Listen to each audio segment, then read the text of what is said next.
O Santos está fora da Taça Libertadores da América. Ontem, no Pacaembu, o Peixe empatou com o Independente da Argentina num confronto que terminou aos 36 minutos do segundo tempo.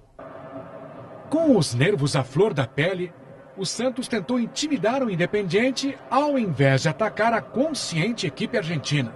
Prova disso é que o melhor em campo foi o goleiro Vanderlei. O camisa 1 pegou até pênalti no final do primeiro tempo.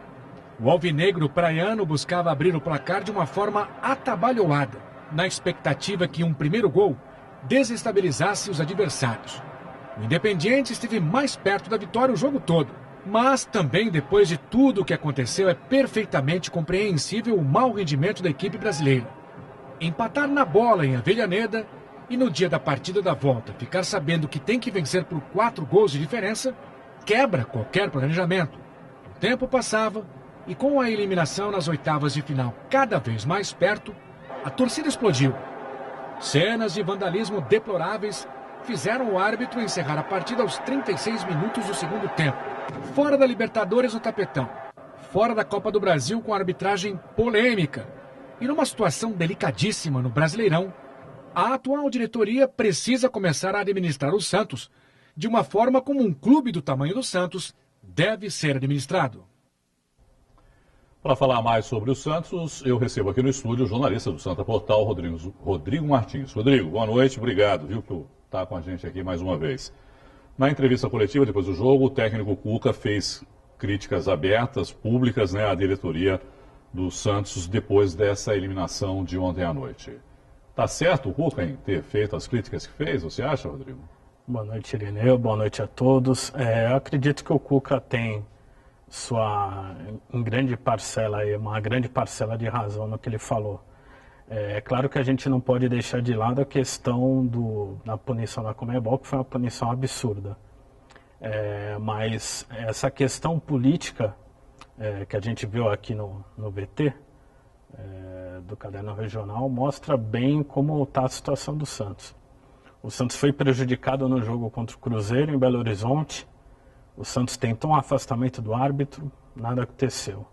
O Santos tentou a contratação do Wagner Love em cima da hora, sendo que há muito tempo que o Santos precisa de um centroavante e o Cuca insistia que não queria um centroavante argentino. Mesmo assim, a diretoria insistiu em um atacante estrangeiro e tentou de última hora o Wagner Love.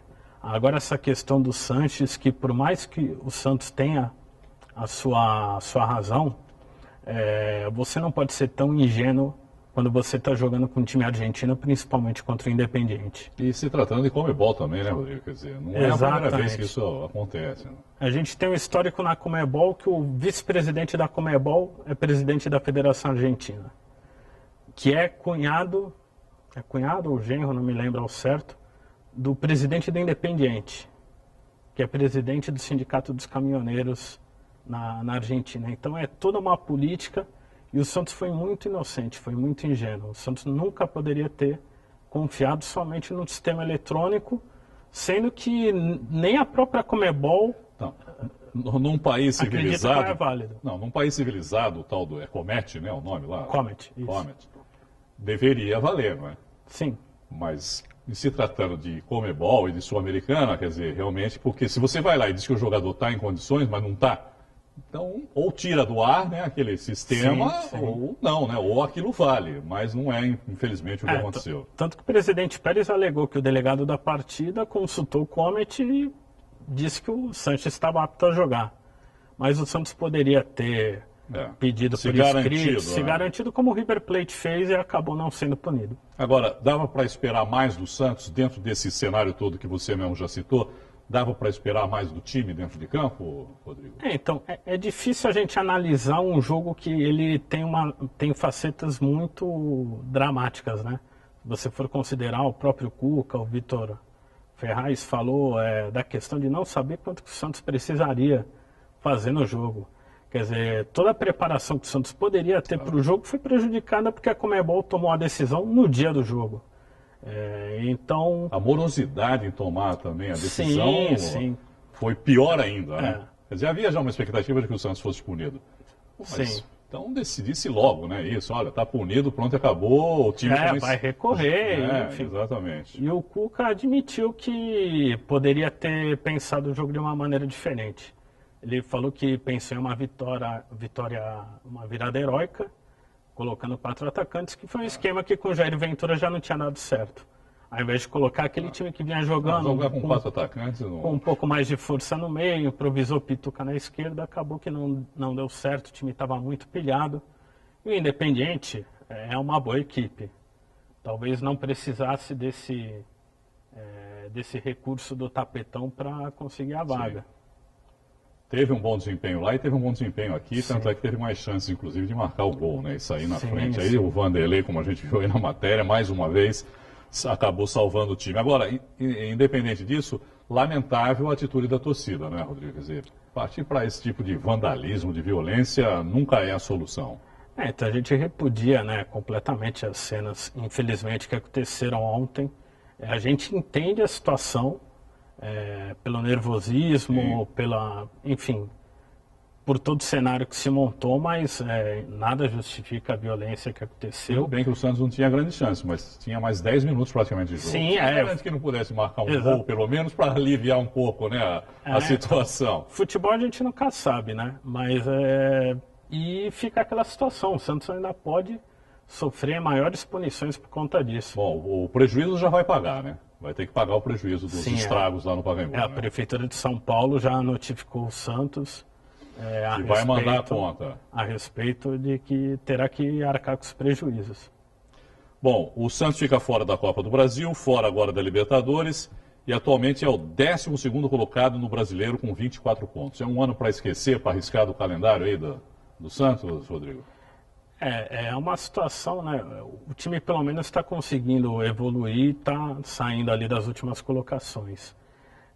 Mas vai precisar de um grande esforço para poder brigar por algo melhor no Campeonato Brasileiro. Sendo absolutamente otimista, a males que vem para bem, como dizem, né? Agora vai se dedicar só ao Campeonato Brasileiro, né? Exatamente, talvez dê para focar todas as atenções no Brasileirão, ainda faltam... turno inteiro praticamente ainda. 18 jogos para o Santos. Ainda tem aquele jogo atrasado do Vasco, do primeiro turno, que vai ser jogado depois do jogo do segundo turno. O Santos joga sábado, né, às 7 da noite, contra o Vasco no Maracanã. Sim. É esse jogo que... Não, esse jogo que está atrasado vai ser jogado somente no final de setembro. Só no fim de setembro ainda? É um jogo da terceira rodada do campeonato. Então o Santos enfrenta o Vasco pelo segundo turno antes do jogo do primeiro. Na verdade, esse jogo é do segundo turno já. Segundo turno. Eu achei que já estava repondo o jogo, mas não é. É o jogo do segundo turno. Bom, o Vasco é 13º colocado, tem 24 pontos, vem de vitória contra a Chapecoense por 3-1 em São Januário. O Vasco que joga hoje, inclusive, contra o Atlético Paranaense em Curitiba. O Vasco é o time que tem menos partidas, né? Sim, tem 2 ou 3 partidas a menos, acho. Então, tem esse jogo do Atlético, acho que é o jogo do Santos. Acho que são esses 2 jogos que eles têm a menos, atrasados, né? E podem ainda passar o Santos, né? Podem receber o Santos na frente. Qual é a sua expectativa para esse jogo aí contra o Vasco? Eu acho que é um jogo... Se o Santos repetir o que fez contra o Sport, contra o Bahia, eu acredito que o Santos tem boas possibilidades. O time do Vasco é um time que ainda está tendo dificuldades de se encontrar, de se acertar. Se o Santos voltar a jogar o que vinha jogando pelo Campeonato Brasileiro, esquecer um pouco, mudar a chave da Libertadores, acho que o Santos tem condições até de voltar com uma vitória lá do Rio de Janeiro. Obrigado, Rodrigo, mais uma vez pela sua participação e uma boa noite para você. Obrigado, Irineu. Boa noite a todos. Bom, só para registrar, então, o Grêmio eliminou ontem o Estudiantes pela Libertadores, jogando lá no Sul. E hoje tem Cruzeiro e Flamengo também pela Libertadores e Corinthians e Colo-Colo jogam na capital. O Santa Portal vai estar acompanhando essas partidas, né, Rodrigo? E vai acompanhar. Sim, especialmente o Corinthians aí, que tenta reverter a vantagem. Perdeu de 1-0 lá, né? Isso. Beleza. Valeu, Rodrigo.